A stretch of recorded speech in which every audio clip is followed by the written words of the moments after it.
Intro. He gave away his last coat on a freezing night, not knowing that single act of kindness would return to him as a second chance at life. New York. Winter. The kind of cold that bites through layers and turns every breath into mist.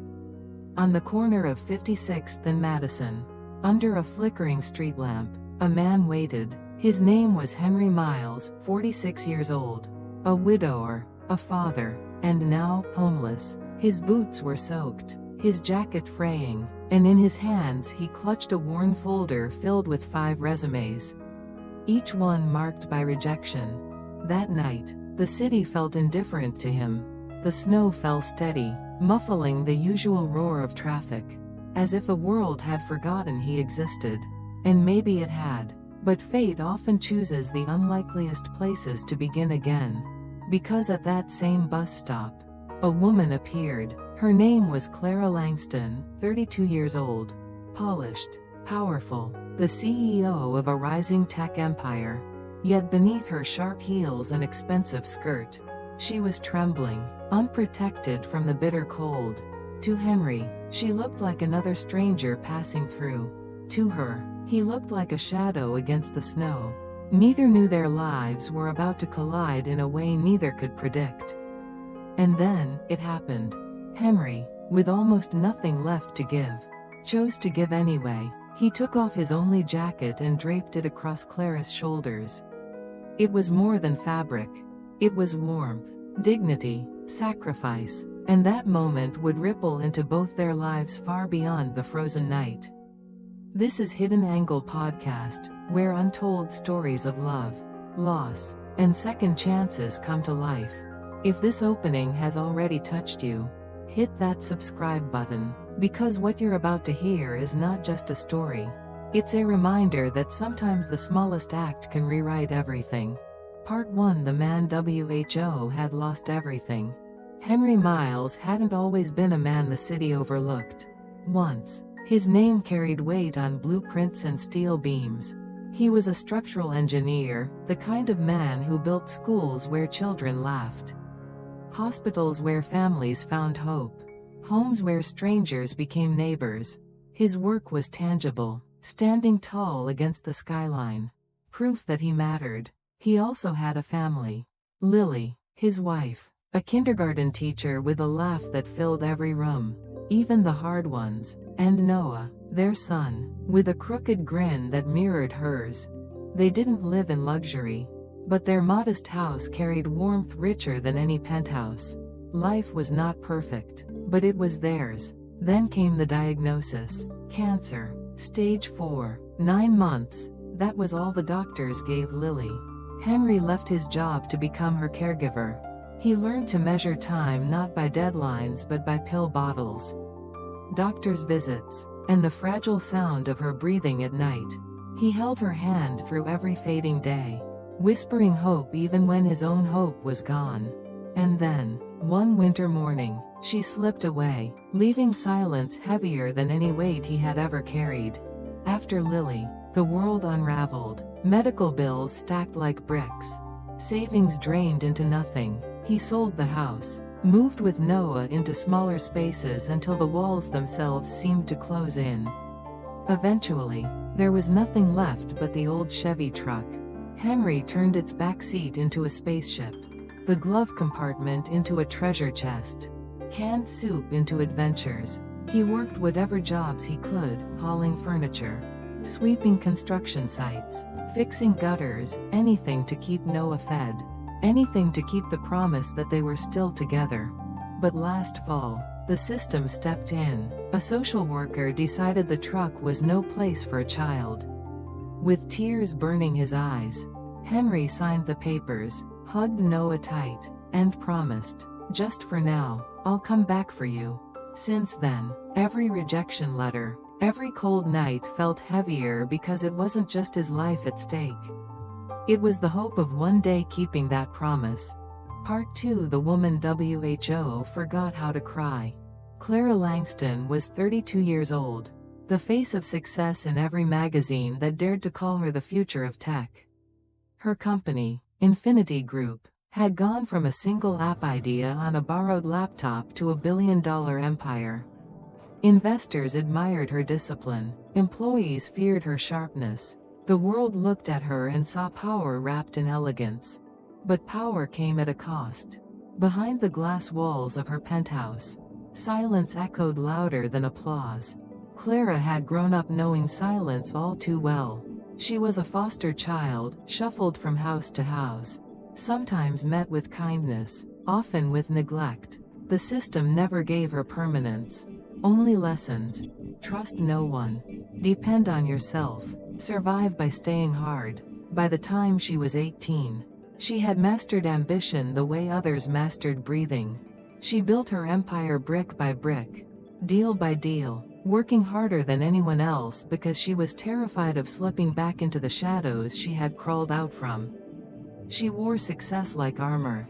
But armor grows heavy when you never take it off. And somewhere along the climb, Clara had forgotten something simple: how to cry. She couldn't remember the last time tears came freely.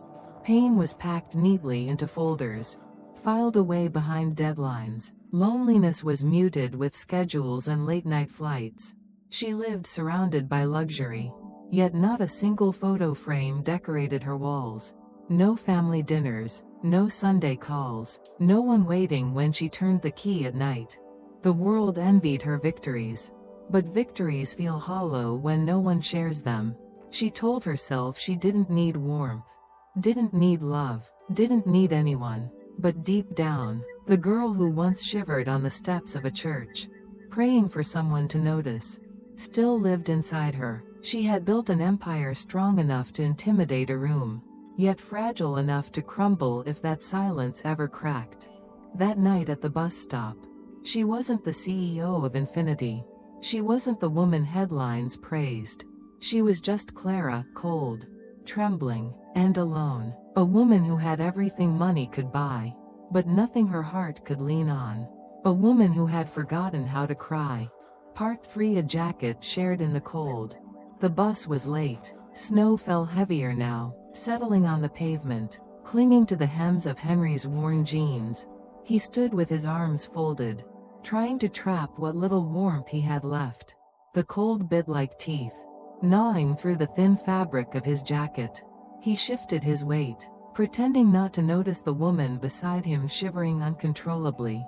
Clara's heels clicked once, then stilled. Her arms were wrapped tightly around herself, shoulders hunched, hair damp from the snow. She tried rubbing her hands together, breathing into them, but it was useless. The wind cut too sharp. Henry glanced once, then quickly looked away. He told himself it wasn't his problem. Everyone had their own battles. He'd already lost too much to spare what little he had. But then the wind howled again, harsh and merciless. Clara flinched, curling inward, her teeth chattering. Something inside Henry stirred, an old echo of the man he used to be. A man who once believed he could build things to protect people, to keep them safe. Maybe he couldn't build anymore, but he could still give. Without a word, Henry shrugged off his jacket. The cold stabbed instantly into his bones. But he stepped closer and held it out. Clara's eyes widened. "You don't have to do that," she said, her voice tight. Henry gave her a tired smile. Lines of sorrow etched deep into his face. "I've already lost enough today," he murmured. "This coat's the only thing I've got left to give."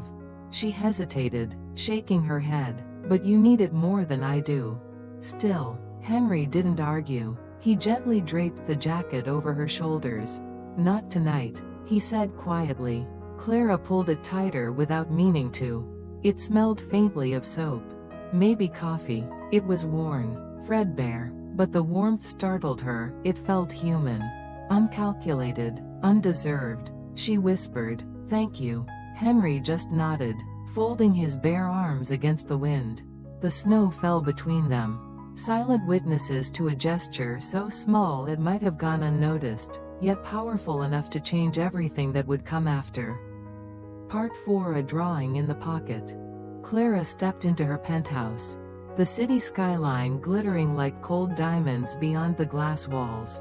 She dropped her purse onto the table, slipped off her heels, and sank into the silence that always greeted her. The jacket, Henry's jacket, still clung to her shoulders. She hadn't meant to keep it, but somehow she couldn't let it go. As she set it aside, her fingers brushed against something crumpled in the inner pocket. Curious, she reached in and pulled out a folded piece of paper, worn soft at the edges, smudged with fingerprints and time. She unfolded it slowly, carefully, as though it might fall apart in her hands. It was a child's drawing, scrawled in bright crayon. 2 stick figures stood under a crooked yellow sun. One was tall, labeled Dad. The smaller one, with messy hair, was marked Me. Between them floated a red heart, lopsided but fierce. At the bottom, in uneven handwriting, were the words, "I love you, Daddy, Noah." Clara froze. The room seemed to tilt. Her throat tightened as the letters blurred before her eyes. She clutched the paper as if it might vanish, her chest rising in shallow breaths. It wasn't just a drawing, it was a lifeline. A father carrying his son in the only way he could, with love scribbled in wax crayon. For the first time in years, Clara felt her defenses crack. Memories rushed in, of her own childhood, when she had sat shivering on church steps, longing for someone to notice. Back then, she had prayed for a coat, for warmth, for a hand reaching out. And tonight, a stranger had given her exactly that. The drawing trembled in her hands as tears welled.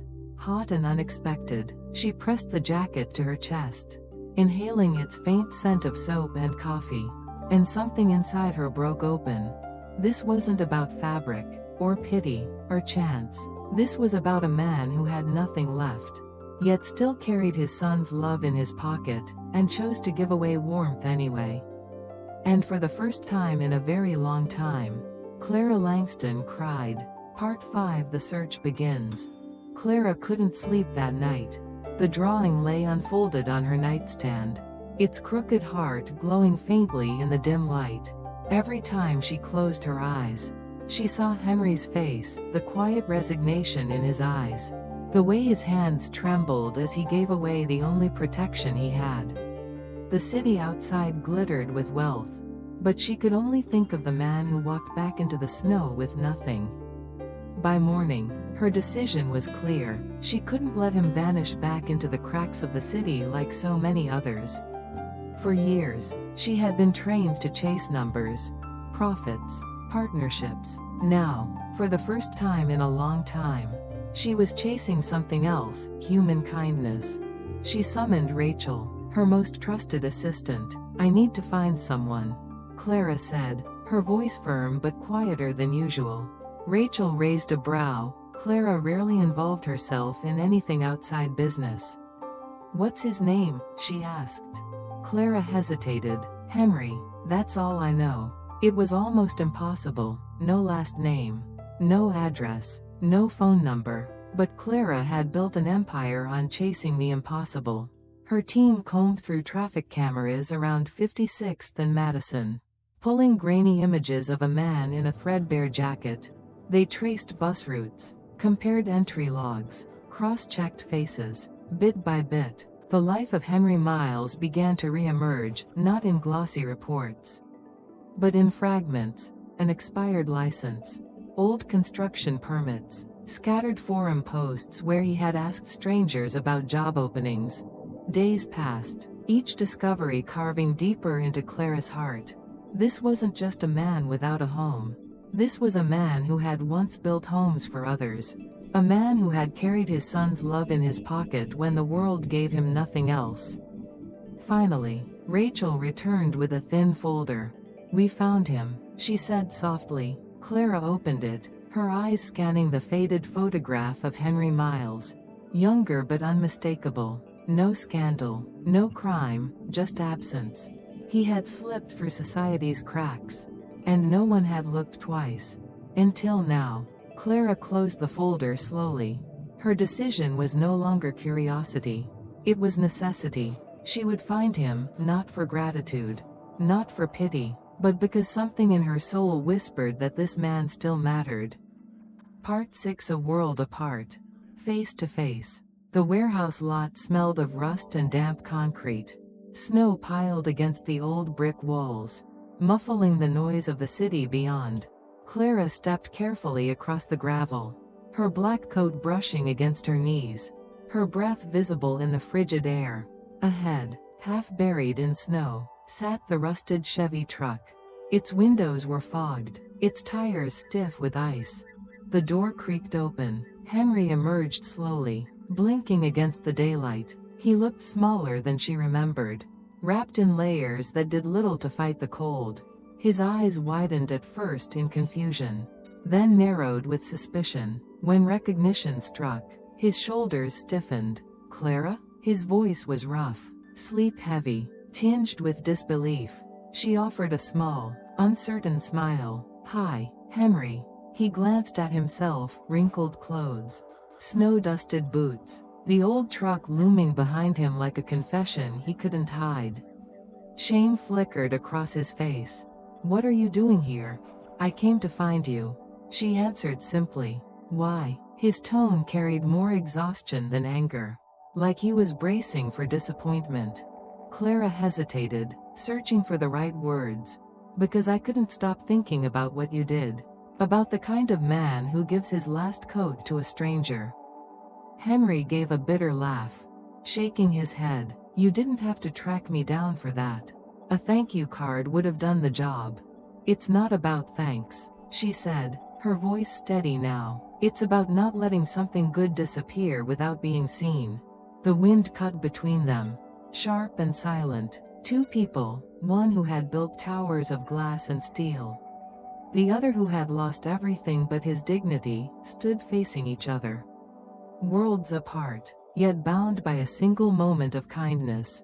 For a long time, neither spoke. Then Henry exhaled, the fog of his breath drifting into the cold air. "You came all this way just for that?"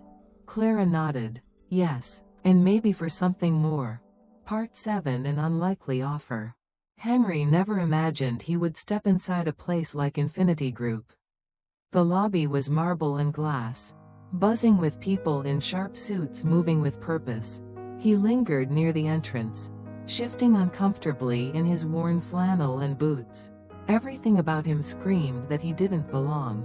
Clara walked beside him, confident yet careful, as if she knew the weight of what she was asking. She led him to a private conference room overlooking the skyline. The contrast was almost cruel. Outside, the city glittered with power. Inside, Henry felt like a ghost among giants. He sat stiffly across the table, eyes darting toward the exit. "So," he muttered, "is this about giving the coat back?" Clara shook her head gently. "No, I kept it. It's mine now." Henry blinked. "Then why am I here?" She leaned forward, her gaze steady. "Because you reminded me of something I had forgotten. That real change doesn't always come from strategy or innovation. Sometimes, it comes from kindness." Henry gave a rough laugh. "Kindness doesn't pay the bills. Look at me." He gestured at his clothes, his rough hands. "I'm not qualified for anything here." Clara slid a folder across the table. "Then look at this." Inside was a contract, a new role, created just for him, Cultural and Human Values Advisor. The description was simple: sit in on meetings, training, development sessions, speak not about profit, but about people, share his lived experience, remind a billion-dollar company that its heartbeat was still human. Henry stared at the pages, then at her, stunned. "This has to be charity." "It isn't," she said firmly. "It's necessity. You know what it's like to be overlooked, to be invisible, and yet, you still gave. That makes you more qualified than any degree ever could." His throat tightened. For years, he had believed his worth had vanished with his job, his house, his family. Now, sitting across from Clara, he felt a flicker of something he had buried long ago: hope. Raw, unfamiliar, terrifying hope. Part 8: Changing a company. Healing a soul. Henry's first day wasn't glamorous. No cameras, No applause, just a small glass-walled room and a handful of department heads looking politely skeptical. He felt every stare on his worn shirt, every doubt in their silence. Yet Clara's voice echoed in his mind, "You don't need credentials to teach people how to care." So he began with honesty. He didn't stand at the front or lecture. He simply sat among them and told pieces of his story, not the tragic headlines, but the details people never ask about. What it feels like to show up to an interview with holes in your shoes. How hard it is to keep shaving every morning so your child still believes tomorrow will be better. The room softened, arms uncrossed. People leaned in. Over the weeks, something unexpected happened. The interns came first, then junior staff, then managers. They drifted into Henry's small office just to talk. Some carried burnout, some carried heartbreak. Henry didn't give polished advice, he just listened. And when he spoke, his words were simple, raw. "You're not broken. You're tired, and being tired just means you've cared too long without someone caring back." Those words spread through the building like wildfire, taped to cubicles, whispered in break rooms, printed on coffee mugs. Productivity rose, not because of pressure, but because people finally felt seen. Laughter returned to the hallways. Even the board took notice. For Henry, the change was twofold. He had once believed he was invisible. Yet here, his presence made ripples. And slowly, the pieces of his soul, battered, but not destroyed, began stitching themselves back together. One night, long after most had gone home, Clara passed his office. He was sitting with a young programmer, not saying much, just listening. She smiled quietly. He wasn't just helping her company heal. He was healing himself. Part 9: A Promise Kept. The little house in Brooklyn wasn't much. The paint peeled in spots. The porch creaked when you stepped on it. And the garden was just a patch of earth waiting for spring. But to Henry, it was everything. It was walls that didn't rattle in the wind, a roof that didn't leak, and a place where his son could come home again. The day Noah arrived with his duffel bag slung over one shoulder, Henry nearly broke down. His boy was taller now, his face sharper, but his crooked grin was the same. They hugged on the porch for a long time, neither speaking, both holding on like they were afraid the other might slip away again. That night, they ate spaghetti and garlic bread at the small kitchen table. Noah twirled his fork in silence before looking up.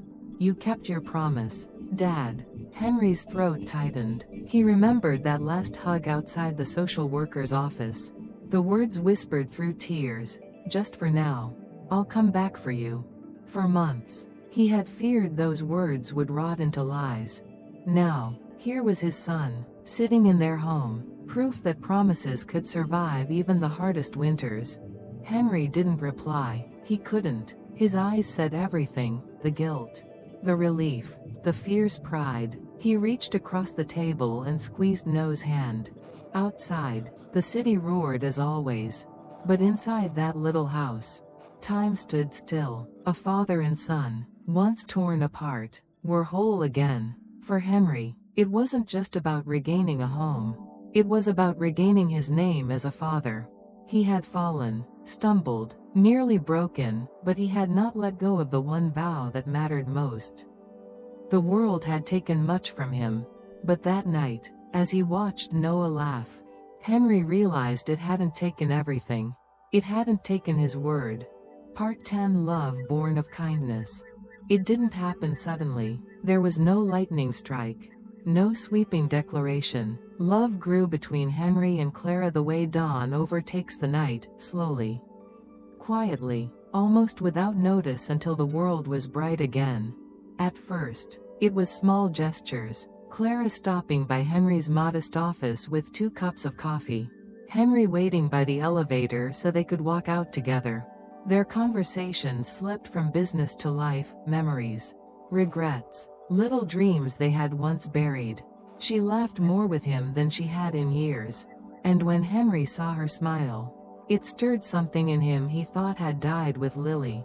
One evening, they sat on the rooftop of Infinity Group, the city skyline blazing with golden light. Henry leaned on the railing, hands rough and scarred, while Clara stood beside him, her hair caught in the wind. "You've changed this place," she said softly. He chuckled. "No, I just reminded them of what they already knew." She turned toward him. "And you reminded me too." The silence that followed was not heavy but tender, filled with the unspoken. Henry's heart pounded. For years he had armored himself against hope, against connection. But here she was, the woman who could have had anything, standing beside a man who had once had nothing, yet still found something worth giving. Clara reached for his hand. It was rough, calloused, trembling slightly. She held it firmly. "You gave me your coat when you had nothing else." That was the beginning. But Henry, what if it wasn't the end? He looked at her, and in her eyes he didn't see pity, he saw partnership. Not charity, not rescue, but a joining of broken pieces into something whole. Love, born not from wealth or circumstance, but from the simplest truth. Kindness given freely can spark a fire that warms two hearts. Outro. Sometimes, the smallest act can carry the weight of a lifetime. A coat, worn and fraying at the edges, became the bridge between two souls who might otherwise have passed each other in silence. Henry gave away the last thing he had, not knowing it would return to him as everything he thought he had lost: dignity, family, love, and a future. And Clara, successful, powerful, untouchable, found herself touched in the only way that mattered, by kindness. Together, they proved what so many forget, that compassion is not weakness. And generosity is not a luxury. It is the heartbeat of being human. Their story isn't just about survival. It's about recognition, about daring to believe that even when life strips us bare, we are still capable of giving. And sometimes, in giving, we receive far more than we ever imagined. So I ask you, what's your coat? What's the one small thing you can give today? A smile, a word of encouragement, a moment of patience, that might change someone's life? If this story stirred something in you, don't let it stop here. Drop a comment below and tell us what kindness means to you. Hit the like button if you believe the world could use more of it. Share this video with someone who needs reminding that hope still exists. And most importantly, subscribe to Hidden Angle Podcast. Because here, we uncover the stories behind the stories, the ones that show us not just who we are, but who we could become when kindness leads the way. Until next time, hold on to your humanity. Stay kind, stay open, and remember, even the smallest gesture can rewrite a life.